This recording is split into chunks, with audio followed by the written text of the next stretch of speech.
La encuesta creo que coincide con lo que ya sabemos en el contexto chileno, un poco sobre esta preferencia bien generalizada por subir impuestos, porque el Estado subsidie más a la gente con menos recursos. Yo siento que en O ese sea, una sentido, sociedad claro, estatista en ese en sentido. ese sentido sí, también con alguna índole de solidaria, ¿no? Como no, eso no converge necesariamente con las políticas que tenemos, pero en general vemos que la población tiene una preferencia por quizá una mayor participación del Estado en cubrir algunas brechas, ¿no? En términos como redistributivos. Y también me llama la atención a propósito de eso, por las preferencias que hay respecto de quién debiese hacerse cargo, ¿no? Que eso es una cuestión que claramente va a estar como en el debate público y esta división entre un sistema mixto y público también es una cuestión interesante que aparece y que parece tanto para la educación como para las pensiones, como para la salud, una división importante que uno podría decir como 50-50. Claro, recordemos que le preguntamos en la encuesta sobre si prefería un sistema individual, de sálvese quien, no sé quién pueda, mixto o estatal. Y la mayoría en salud se iba por un mixto, Claro. en educación, más estatal era en pensiones. Ahí se producía un mayor acento en la estatalidad. Claro, es interesante eso, porque al final del día está un poco relacionado con la realidad, digamos, ¿no? Como que nosotros tenemos, Un debate reciente. claro, tenemos un sistema que obviamente privilegia mucho más la individualidad, básicamente como proveerse, que cada uno se haga cargo un poco de su propia protección, ¿no? Pero tenemos al mismo tiempo una opinión pública generalizada porque hay un mayor participación del Estado, un sistema público igual a un poco de la participación del Estado, ¿no? Yo creo que tenemos una tensión con la noción de calidad también, porque en el fondo hoy en día igual los discursos sociales tienden a priorizar la idea de que mientras más pagamos la calidad de lo que recibimos es mejor. Entonces, renunciar a la provisión mixta probablemente para la población, sobre todo en salud y en educación, es renunciar un poco a la posibilidad de recibir la mejor calidad, ¿no? Sí. Entonces ahí está un poco la pregunta, ¿no? Aunque quizás quiero que el Estado me proteja, no quiero que deje de existir la posibilidad, ¿no?, de estas provisiones más mixtas y también privadas, porque en caso de que yo pueda pagarlo, sí, las personas van a preferir irse a la educación o a la salud privada. Lo que quizás no pasa en pensión, porque en pensión es distinto. Ahí el debate no es un debate tan asociado a la calidad, es más bien un debate de otro tono, de cómo nos protegemos entre todos, la importancia de la solidaridad, de cómo apoyarnos en un momento tan vulnerable, que es transversal para toda la población. Oye, y lo otro que tiene que ver con esto de los clústeres, bueno, estamos en un año electoral y lo que hicimos fue tratar de, y sobre todo Gabriel hizo los modelos respecto de asociar estos temores y rabias si había alguna consistencia con la conformación de grupos. Un clúster es un grupo que tiene ciertos elementos en común, que comparte ciertas visiones y eh, entonces, podemos hablar de grupos dentro de la sociedad, es decir, no que todos estemos contra o sea, preocupados de la delincuencia, sino que hay como énfasis distinto en ciertas agrupaciones a partir de este estudio. Sí, se ven cosas bastante claras, siendo como que es un análisis que igual refleja lo que va apareciendo poco a poco los resultados como más descriptivos, por así decirlo. Y hay diferencias que son bien notorias. Yo me gustaría rescatar como lo que hicimos fue identificar cuatro grupos, ¿no? Entonces hay una clara como de alguna u otra manera división en estas actitudes, por así decirlo, preferencias que uno podría asociar más con la derecha. Quizás hay una mayor división, que igual está como un poco relacionado con lo que estamos viendo ahora electoralmente, ¿no? O sea, hay un grupo bien interesante donde hay mucha preocupación, ¿no? Hay mucho miedo, Todo así. exacto, muy generalizado, Como miedo a mucho todo. temor, claro, Sí. emociones, y quizás podemos hablar de eso también, emociones, no sé si llamarlas negativas, pero emociones que tienen que ver con la angustia, con la ansiedad, con miedo un poco generalizado, y eso en vinculación también con algunos aspectos que tienen que ver con preocupaciones pero no solo la delincuencia, sino de todo tipo, ¿no? Como que ahí hay un grupo, un clúster, en donde se combinan preocupaciones de distinta índole, mucho temor, ¿no? Y eso ellos se asocian con apoyar a qué candidato. Bastante por Matei, ¿sí? Por Matei. O sea, también va apareciendo Cast, pero claramente hay una. Claro, predomina un poco más la preferencia por Matei. Porque después tenemos otro clúster, por ejemplo, otro grupo, que se parece un poco a este, pero los temores bajan, ¿no? hay más el estas orden. emociones Son más negativas. rabiosos, quizás, Exacto, ¿no? Están más rabiados. rabioso. Exacto, como dice Claudia, hay mucha mayor preponderancia a temas de preocupación por la delincuencia, el temor a ser víctima de asalto. Claro, mucho más enfocado en términos del orden, ¿no? Ahí las diferencias de género son interesantes porque en los temerosos hay más temerosas, de hecho. Las mujeres parece que están más sintiendo estos miedos y en el grupo de estos rabiosos, claro, está más equilibrado en género, una leve tendencia quizás Mucho a más. más presencia de hombres, pero hay más equilibrio. Claro, ahí prevalece un poco más el aspecto más socioeconómico de las personas, porque es un grupo como más medio bajo, una clase media, por así decirlo. Y después están dos grupos más. El grupo Claro. de progresistas más, Claro.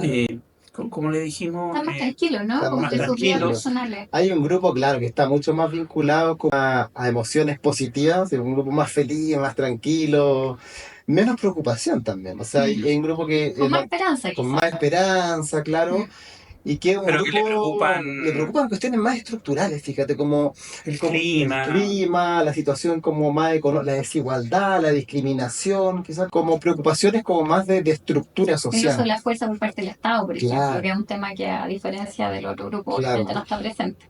Es un grupo quizás un poco interesante porque no es un grupo meramente postmaterialista, como podría decirse, porque también hay un énfasis a cuestiones más bien estructurales en las preocupaciones y claro, y este es un grupo que tiene una tendencia más de izquierda, claramente, una Claro. preferencia Centro más, izquierda e izquierda, ¿no? claro, y más por toda la verdad. O sea, lo que es como un poco más por toda y después se difumina un poco más como por candidato, por los otros candidatos, Jara y Ya. Vinto. Entonces eso igual es Y interesante. después habría un cuarto grupo que sería ¿cómo se llama? Los ilustrados Más despreocupados. despreocupados, Sí, claro. que no tienen muchas preocupaciones. Hay poco miedo, también hay mucha felicidad, mucha tranquilidad, muy poco temor, muy poca rabia también. El grupo más pequeño, ¿no? No sé si es un grupo más pequeño, y un grupo que sí, es un poco más pequeño que los otros, pero lo que prevalece, siento yo ahí, es la característica más sociodemográfica, porque es un grupo más joven, ¿sí?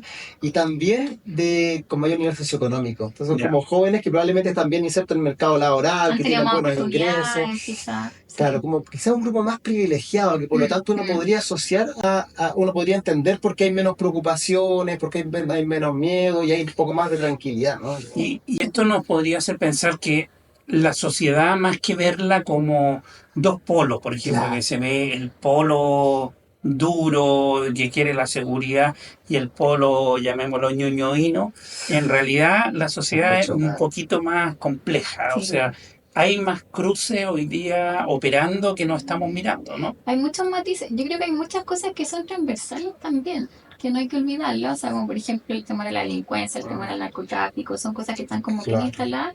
Pero al interior de la sociedad, sin duda, hay matices, hay diferencias, hay tensiones. Claro, por ejemplo, a mí me llamó la atención en esos matices que las mujeres, como tú decías, Maca, tienen más temor, o sea, o declaran más temor, pero al mismo tiempo parecen ser más liberales en algunos temas valóricos Sí. y parecen ser más estatistas. Sí. O sea, no es tan simple como decir, mira, quieren más temor, van todas por la derecha y son antiestado. Eso sería erróneo, ¿no? No, claro, porque además también es interesante y quizá hay como una disociación entre las preocupaciones y las ideologías o los valores, en el sentido que no necesariamente personas que hoy día van a votar por la derecha tienen agendas conservadoras en lo No, en valórico. ningún caso. En ningún caso. Yo creo que hay muchas personas buscando como discursos de seguridad y estabilidad, teniendo valoraciones o ideas valóricas muy progresistas. Las mujeres, por ejemplo, están mucho más de acuerdo que los hombres, por ejemplo, con el aborto en 3 causales o con el aborto en cualquier circunstancia, lo que también de alguna manera es comprensible en el contexto de la ola feminista o en el contexto de que también son temáticas que evidentemente las afectan de manera más personal. Entonces, yo creo que hay una disociación entre valores e ideología que hay que mirar. O entre preferencias electorales, vamos a decir, y valores. Yo creo que hay que estar atentos a eso. Sí, yo siento que eso es bien interesante porque tendemos como a ver la opinión pública en términos como súper, Blanco y negro, ¿no? claro, como Sí. así uni o bidimensional, cuando en verdad las cosas o sea, el entramado valórico ideológico que tiene la gente es bien importante, ¿no? Y nos podemos encontrar con estos matices. Y creo que lo interesante ahí es ver como en el fondo qué es lo que prevalece a la hora de votar, ¿no? Como dentro de este arco iris que uno puede encontrarse como de emociones, valores, ¿no? Preferencias.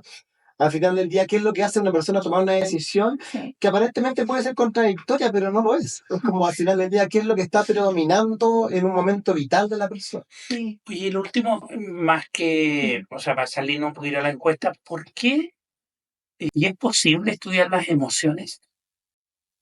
¿Qué piensas? Es una pregunta súper interesante. Yo creo que las emociones es posible estudiarlas y hay que estudiarlas. Hay una tradición ya de estudios sociales hace tiempo, bueno, la psicología obviamente, pero también las ciencias sociales de mirar de las emociones porque juegan un rol en la sociedad. Las personas no tomamos decisiones solamente de manera racional, calculada, estratégica. Las personas de hecho nos movilizamos por emociones. Y algo que yo he escuchado mucho en la prensa, en el debate público en el último tiempo es esta es una elección, este es un momento país que va a estar muy marcado por las emociones. Y yo creo que eso es cierto. El temor, la rabia sobre todo movilizan, puede como marcar decisiones incluso distintas a tu posición valórica. De hecho, todos podríamos hacer el ejercicio de pensar en nuestros familiares, amigos y pensar si personas que tradicionalmente votaban de una cierta forma, en esta elección o quizás en la última, empezaron a evaluar un cambio de rumbo precisamente porque estaban afectados por ciertas preocupaciones o temores que antes no estaban. Yo creo que las decisiones las tomamos de otras maneras a las que pensábamos. Sí, absolutamente. Yo también siento que aquí el tema de las emociones es fundamental para también entender como la conformación identitaria que tiene la gente, como que Sí. habla un poco de tratar de entender mejor cómo se va generando como la conformación de la persona, que no es solo ideología, ¿no? Como hay una confrontación probablemente, que por ejemplo en los estudios de clase es como súper claro, ¿no? Al final del día, ¿qué es lo que te motiva como perteneciente a algo, ¿no? A tomar una actitud? Hay mucho de emoción relacionada a eso, porque está la conformación de la identidad, pero también cómo tú te sientes respecto de los otros. Entonces, como aquí también yo siento que las emociones nos permiten llegar un poco a ver a la persona en relación a otra, ¿no? Por ejemplo, a mí me llamó harto la atención el tema de la frustración. Que habla un poco de eso, ¿no? Porque mezcla un poco algo de los aspectos ideológicos que puede tener la gente, puede capturar un poco cómo va transitando esa actitud, ¿no? Hay una cosa y como para ir cerrando, hay una cosa que me llamó la atención y que tú has destacado, que tiene que ver con que cuando le preguntamos sobre las emociones a las personas, una cosa es lo que siente sobre su vida Sí. personal, Claro. por ejemplo, felicidad y ansiedad, esas eran las dos Sí. principales, y felicidad es casi un 60% que Sí. dice, en el último mes Sí. he sentido felicidad. Sí. Y respecto del contexto, situación país, Sí. temor, rabia, Sí. etcétera. Entonces, estamos disociados, o sea, Sí. estamos siendo felices en el hogar y miramos para afuera, entonces, ¿estamos disociados o no? Sí, bueno, este tema es súper interesante porque algo que hace tiempo vienen mostrando los estudios sobre la sociedad chilena, que es esta como disociación entre evaluaciones del mundo privado, la vida íntima y la vida social. Y ahí quizás hay como una expectativa equivocada de pensar que cuando las personas hablan de su vida personal lo Sí. asocian inmediatamente al contexto. En general, cuando las personas evalúan sus emociones en la vida privada, están pensando en la familia, en los vínculos, en los amigos. Y en ese contexto, hace mucho tiempo los estudios muestran que los niveles de felicidad, satisfacción vital en Chile no son bajos, son más bien altos. Y esta encuesta también lo muestra. Hay diferencia, evidentemente, pero siguen siendo altos. Ahora, si esta encuesta pone un matiz que a mí me parece muy interesante, las personas sí, en general, la mayoría manifiesta felicidad, pero esa felicidad también convive con emociones que son complejas. La ansiedad, por ejemplo, una emoción muy preponderante, es una emoción compleja. Estar ansioso, estar como permanentemente preocupado, en alerta frente a posibles amenazas, esa emoción está en el mundo de lo privado. Y convive, evidentemente, con emociones más complejas o negativas o intensas con respecto a la vida social. Porque evidentemente yo puedo estar muy bien en mi vida personal, pero igual sentir rabia, frustración con respecto a lo que veo, de cómo está, no sé, pues, operando la sociedad, del discurso que está tomando nuestro debate. Yo creo que hay algo ahí que es esperable. Antes nos sorprendía, pero yo creo que ya Sí. nos ha dejado de sorprender. Oye, hablando de clases sociales, ya y cierro. Hay un tema que no lo hemos visto, pero que es interesante. Preguntamos con quién se siente incómodo. Ah, sí. Claro. Y el primer lugar salió con enfrentar o vincularme a un hombre desconocido, en segundo lugar a un barrista de fútbol, pero salió muy bajo un inmigrante, que es un poco lo que tú hablabas de Sí. el vínculo con el otro. A mí me llamó la atención lo bajo, pese a que la inmigración es una fuente muy fuerte de preocupación.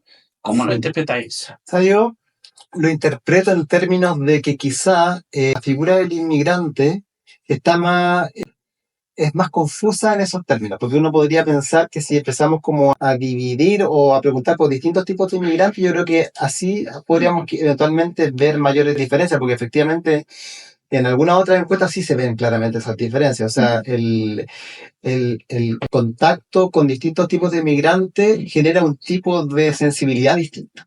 ¿Sí? Claro. Y eso es algo que evidentemente podemos evaluar posteriormente.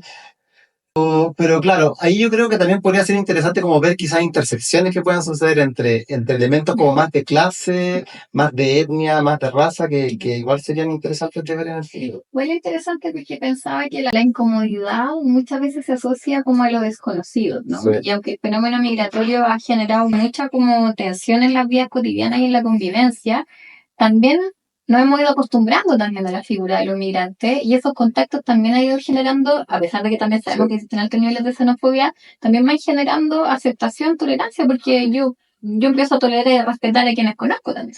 El hombre desconocido, como una figura obviamente desconocida, como dice la palabra, quizás es esperable que genere más ansiedad, donde además estamos en un momento donde hay mucho temor, o sea, al acoso sexual, por ejemplo, al potencial delito, que muchas veces se asocia más, por ejemplo, a hombres que a mujeres, entonces Claro. quizás también lo podemos leer desde ahí, ¿no? Sí, no, aparte que claramente, bueno, hay toda una teoría sobre el tema del contacto y los prejuicios y qué sé yo. Claro. Lo interesante es que quizás esto es un indicio de que hay vinculaciones más estrechas con inmigrantes, porque Yo creo. no necesariamente Sí. el vínculo como más débil, más superficial, más así como cotidiano en lugares como de encuentro, es el que reduce como esta sensación o esta antimigrante, ¿no? Sino que lo que se sabe es que es el vínculo más estrecho. Entonces quizás un indicio de que está pasando precisamente lo que dice la Maca, como que quizás hay un mayor contacto, pero un contacto más significativo con población migrante. Totalmente, claro. El sector servicio, Claro. por ejemplo, Sí. es muy, muy relevante.